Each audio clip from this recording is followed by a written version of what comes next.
Welcome to the Yoga for Empaths podcast. My name is Tara Kaur, and we're going to be diving into many different topics related to holistic health, the yoga lifestyle, energy healing, and so much more. So I invite you to bring your favorite cup of herbal tea, your journal, and create some space to relax. Let's begin.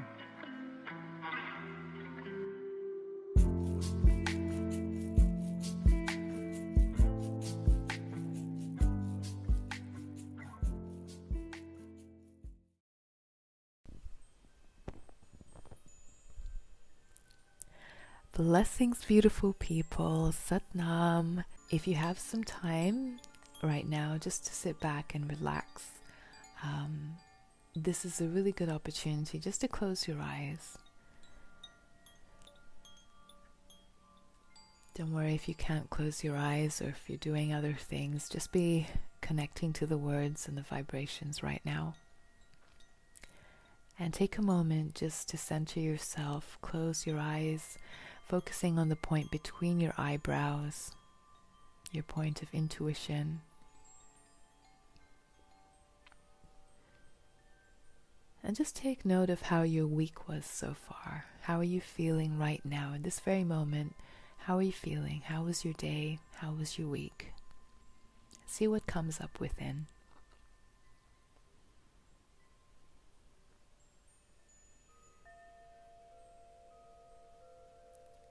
And when you're ready, just scan your body for any parts of your body that are feeling heavy or feeling tension or stress, and allow yourself to release any of those tensions and stress in your body.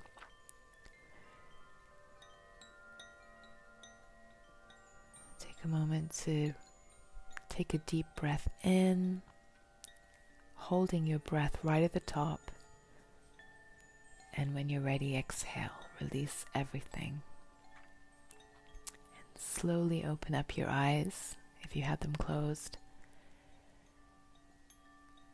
And we're going to talk about a lot of things today, actually. So this is going to be a half hour where we can reflect on your daily routines. So your typical weekday, for example, where you're going about your daily routines. And one of the reasons it's so important to talk about daily routines is because, really speaking, our routines, and everyone has their routines in life. Some are the same, some are similar. Everyone's got their different things that they choose. But our routines are a series of choices and habits that we have as a routine. So essentially that's what the day is made up of. Different choices and habits put together, and they over time become quite regular. And when we talk about daily routines, we're also talking about the 3D reality of life.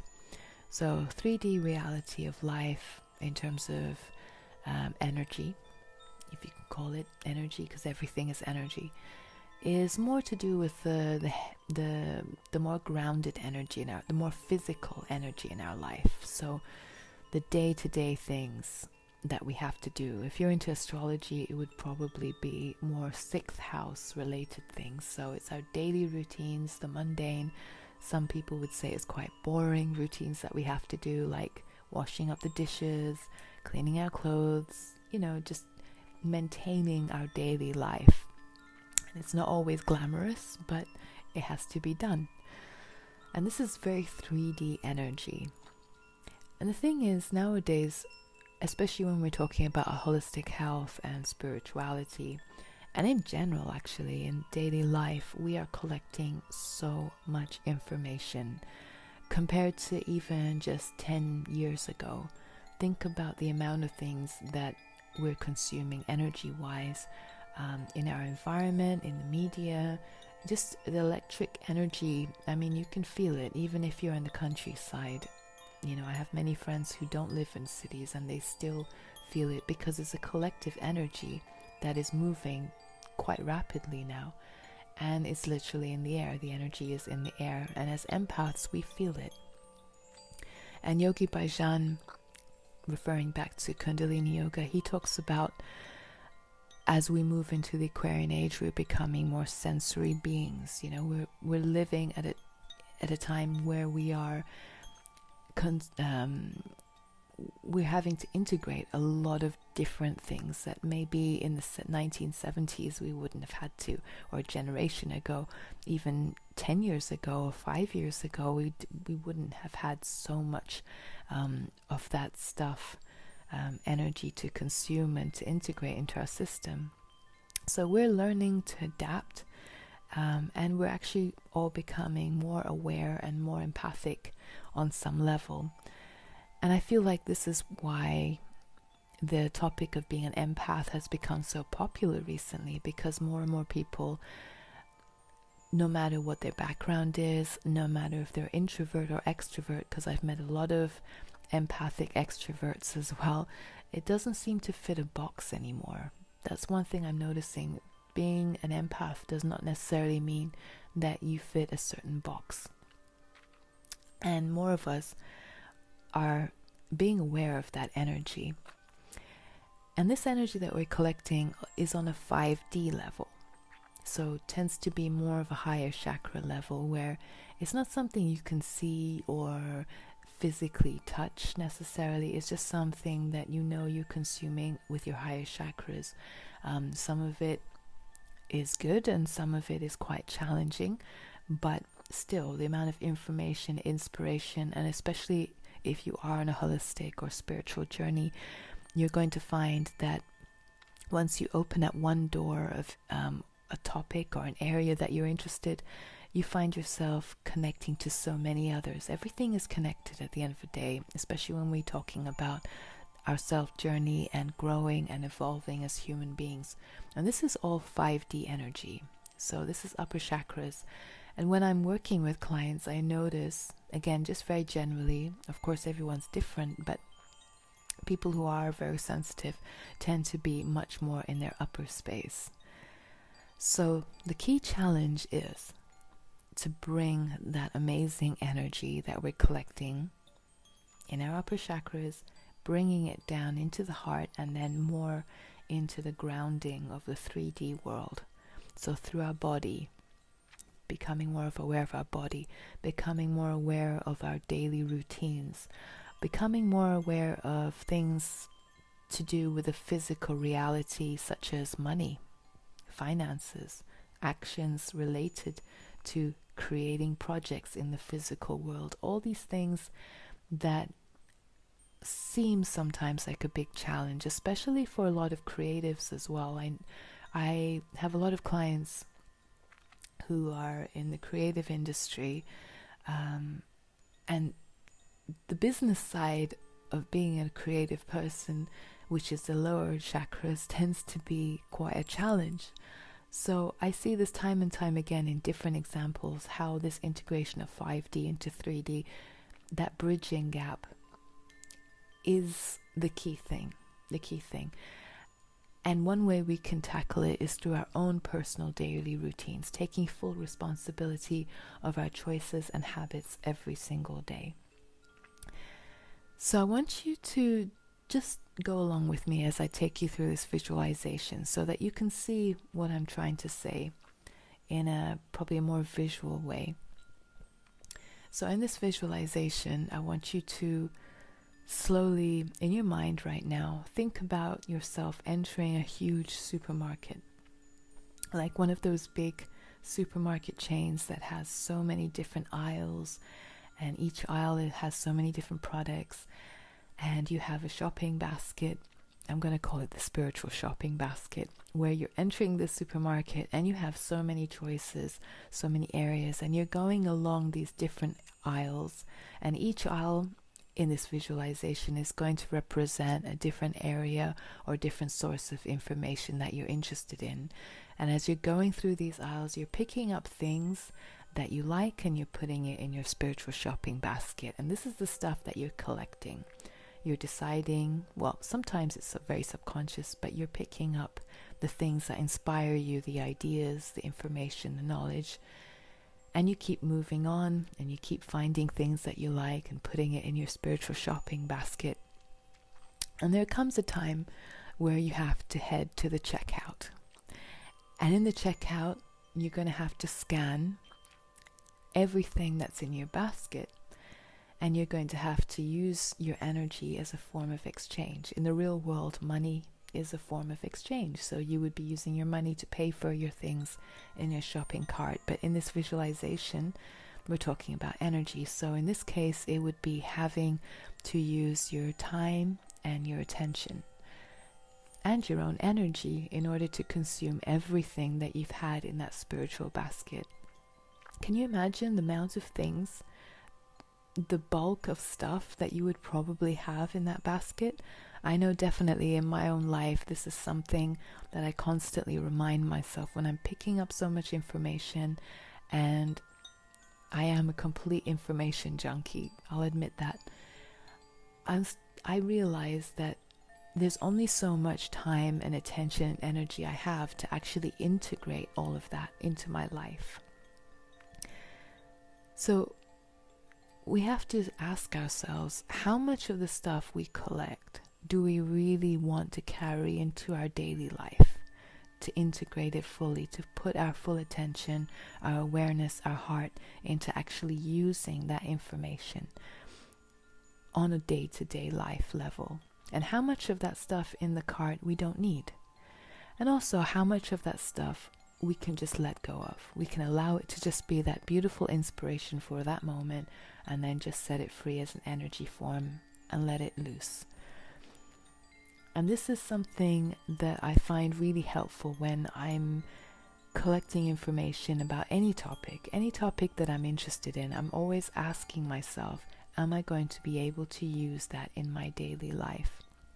Especially when I have to put my attention, my energy, and my time into actually trying to integrate it.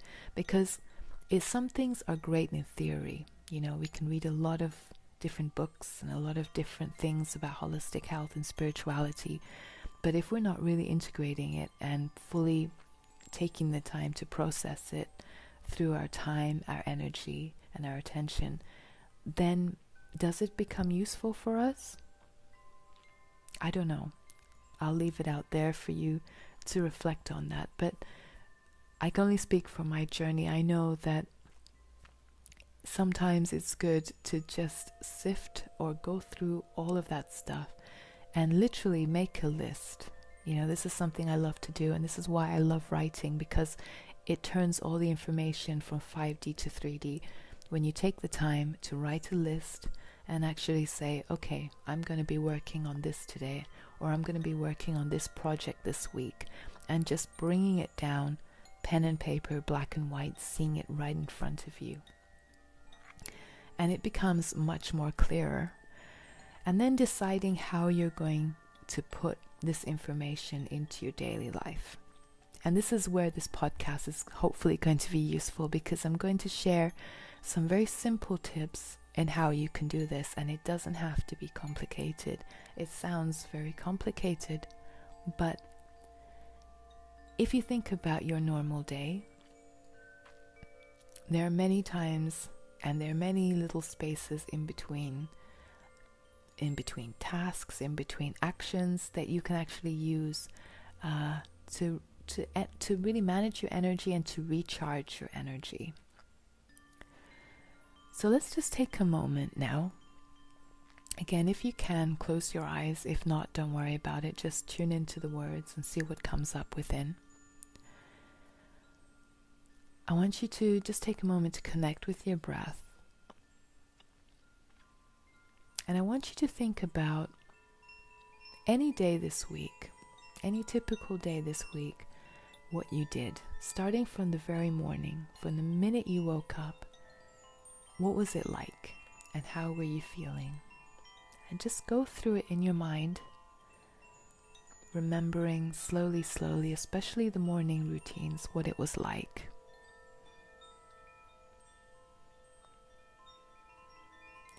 And as you're doing this, start to bring awareness to how you're feeling. Are you feeling stressed? Are you feeling relaxed? What's going on inside as you're going through your routine?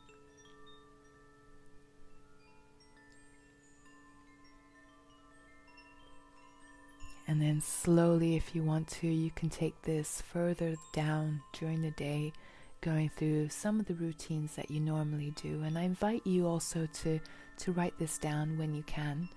Write it down what a typical day's routine is like.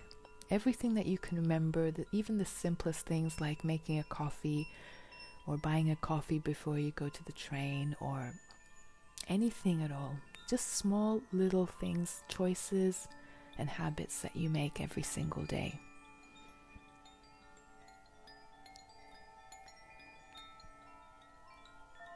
Okay. When you're ready, you can open your eyes if you had them closed. And I want you to reflect on that morning of that day you were visualizing. And I want to mention this because the morning time, if you think of it every single day like a spiritual practice or yoga class, what do you do in the first, I would say the first 5 minutes? Most of the time you start off with setting an intention. Well, if you start your day rushed, moving around, stressing out about what you have to do during the day, thinking about, I need to do this, I need to do that, then that's the energy that you set throughout the day. Remember, energy flows where your attention goes. So if you're starting the first minutes of your day in that state of mind, now's a really good time to change that routine. And I'm not saying you have to dedicate a whole hour or a long period of time in the morning for yourself. If you can, that would be great. But even just 3 minutes in the morning, maybe just taking a step back to reestablishing your morning routines so that the first minutes of the day, you're reclaiming them as yours. And some suggestions I would give is maybe to set your alarm clock just a little bit earlier. It doesn't have to be that early. It can be even just 15 minutes earlier so that you can lie in bed, create that space for yourself, make some intentions for the day, and just connect with your breath and get back into your body really slowly, just enjoying the feeling of returning back into your body in a nice, relaxed way.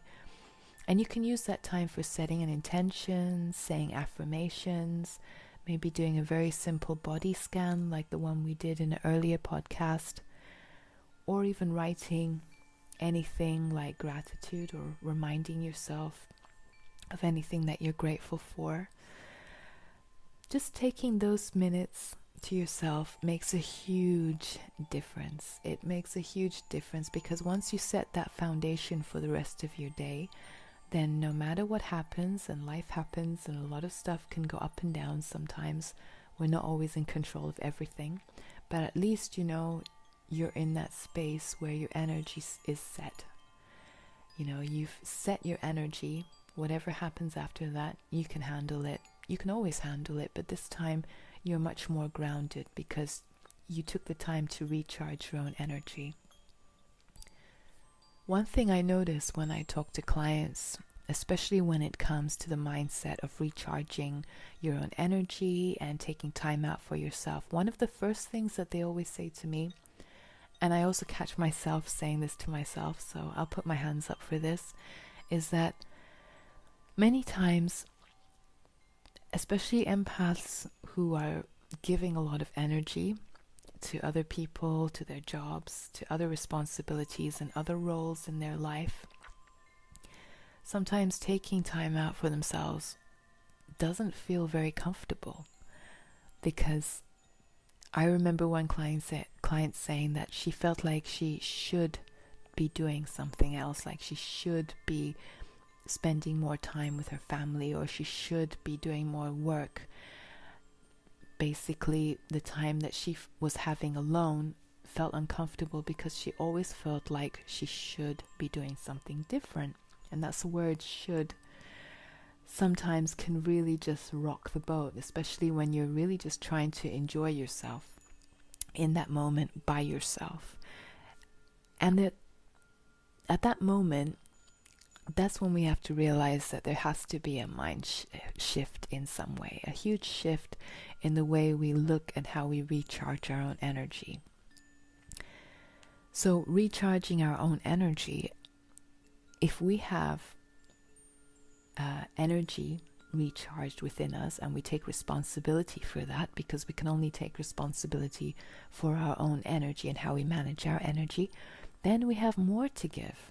So really speaking, spending time alone, recharging our own battery is an investment, because you're able to give more to your family, to your friends, to your work, to your partner. You will again have a stronger foundation to work from. So when I say set the alarm clock just 15 minutes earlier, that's an investment. That's an investment time for yourself. Making a routine in the morning where you don't have to stress as much, or you have at least 3 minutes to do a meditation. There are plenty of Kundalini yoga meditations that are only 3 minutes long.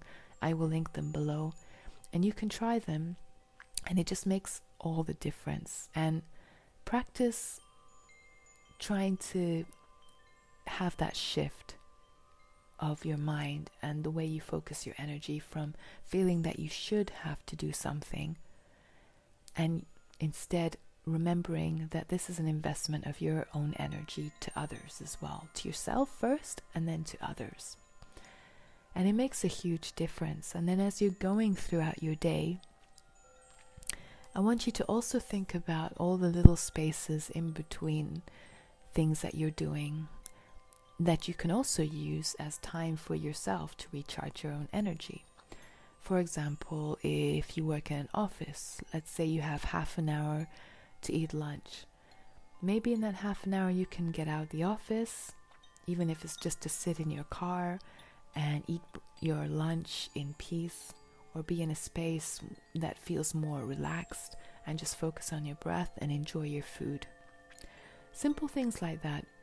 Think about your regular day and which spaces in your day you can just do very simple things that will make the difference, such as, and I'll make some more suggestions as well.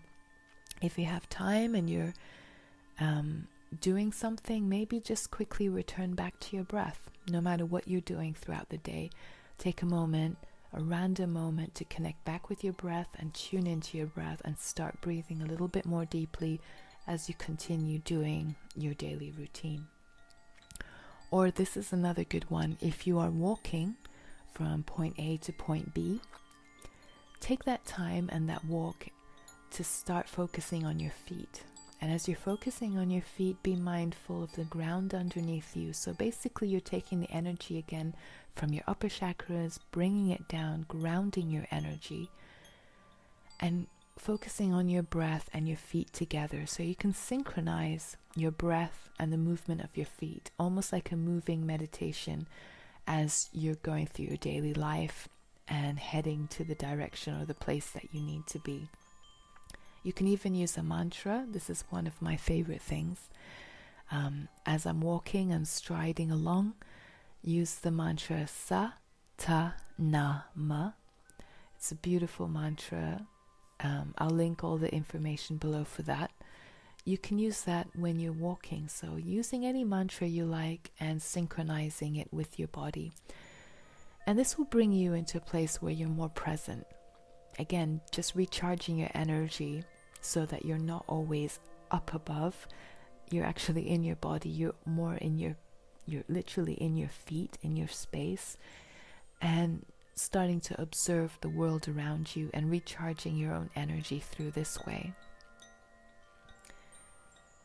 And another thing that consumes a lot of people's time, and I'm sure you're going to agree with this, is social media. I have to mention social media because it's part of everyone's daily routine these days. And I was going to a university recently. I think it was just to pick up a book from something.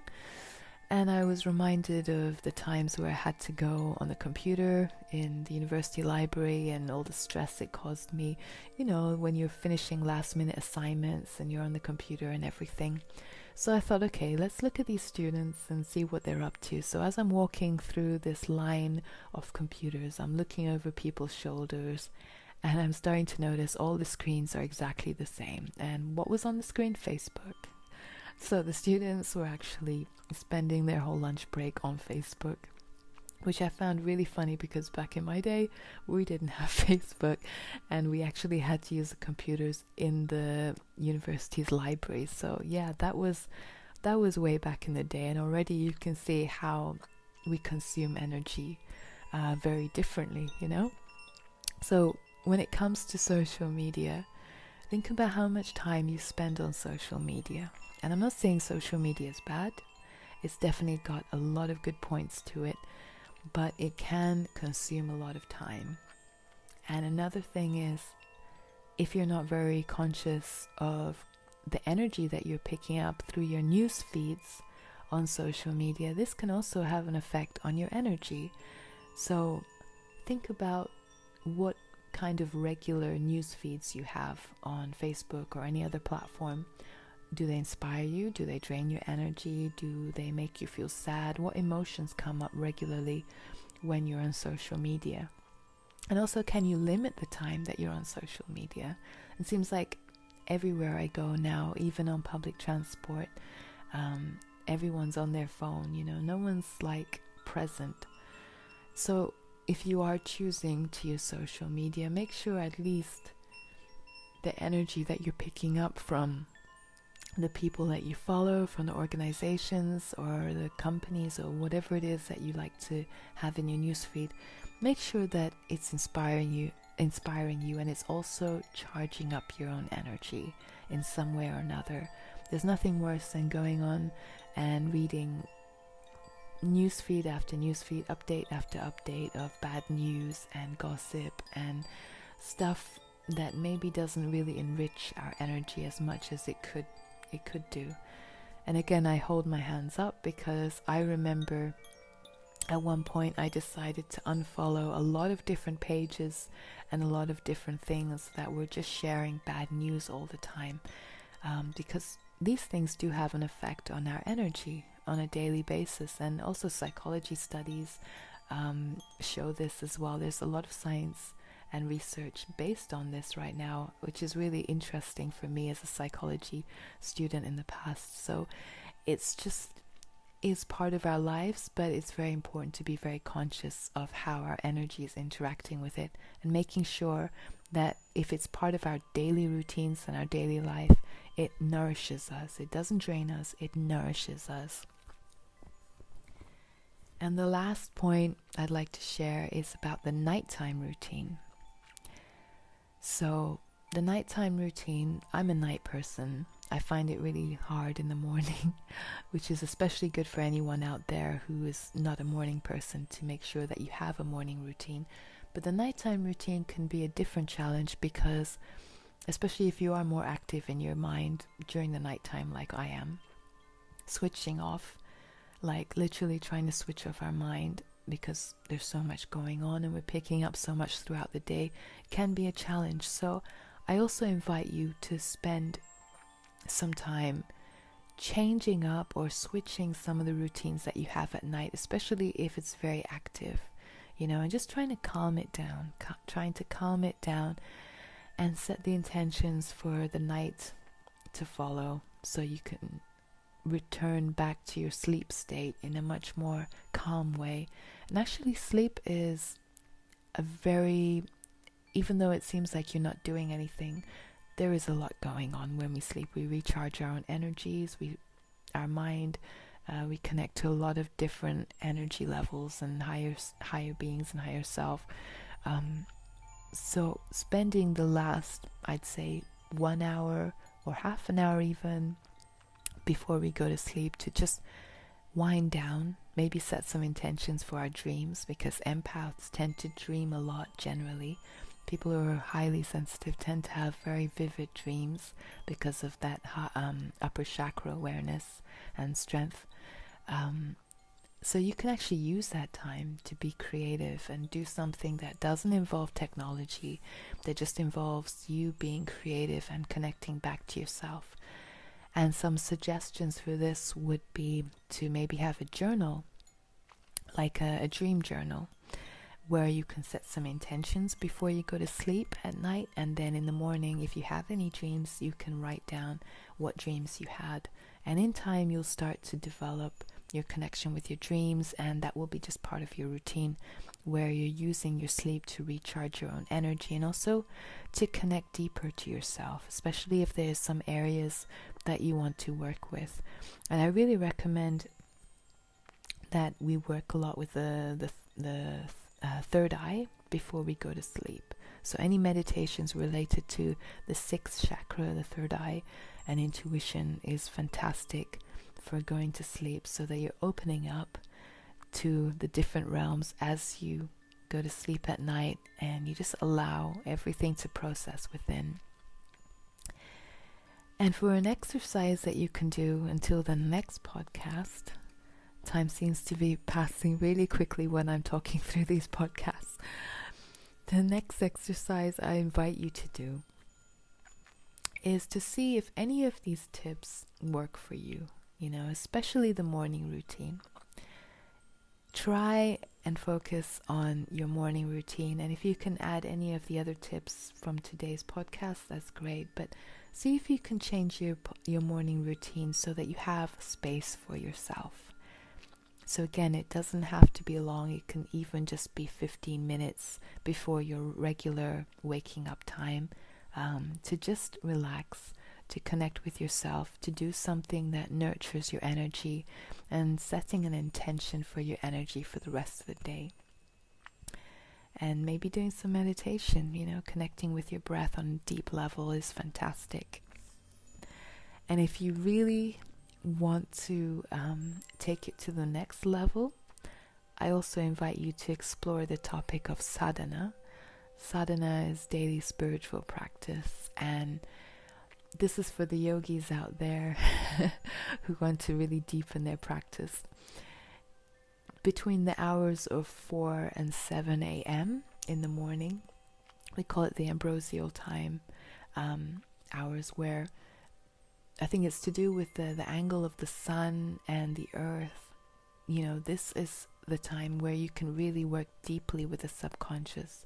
So if you choose a meditation or a kriya or a yoga sequence, or anything creative as well, and you do it between those hours, especially for 40 days, because 40 days creates a habit, positive habit.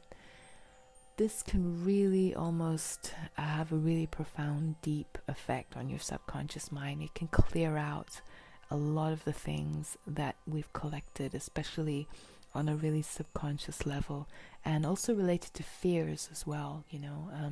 This is a beautiful time to work on certain things that you feel have been blocking you, that have been something that you've been fearful of doing, especially if you want to get out of your comfort zone in any area of your life. Between 4 to 7 o'clock is a beautiful time. And again, I will link below some very easy, simple Kundalini yoga kriyas that you can do for the morning, just to get into the flow of it. Of course, this is optional. This is for anyone out there who really just wants to go for it and make a full morning routine out of it. And actually, I noticed one thing: when I do wake up super early in the morning in order to do a meditation or my sadhana, generally my sadhana, then I actually have more energy. Usually I would think to myself, okay, if I wake up at that time, I'm going to be so tired throughout the day, but I actually feel much more energized. And this is coming from somebody who is not a morning person. Yeah, true story. It's always like that for me. So I invite you to explore. I invite you to try any of these tips, and I invite you to really observe and to take actions in your morning routine and see what comes up for you in the next 7 days. Feel free to leave any feedback in the comments below. Have a look at the description section for any extra links. I'll try and see what I can post on there to help you with these tips. So thank you for taking the time to listen. I really appreciate this. And have a beautiful week ahead. Take care of yourselves. Sat now.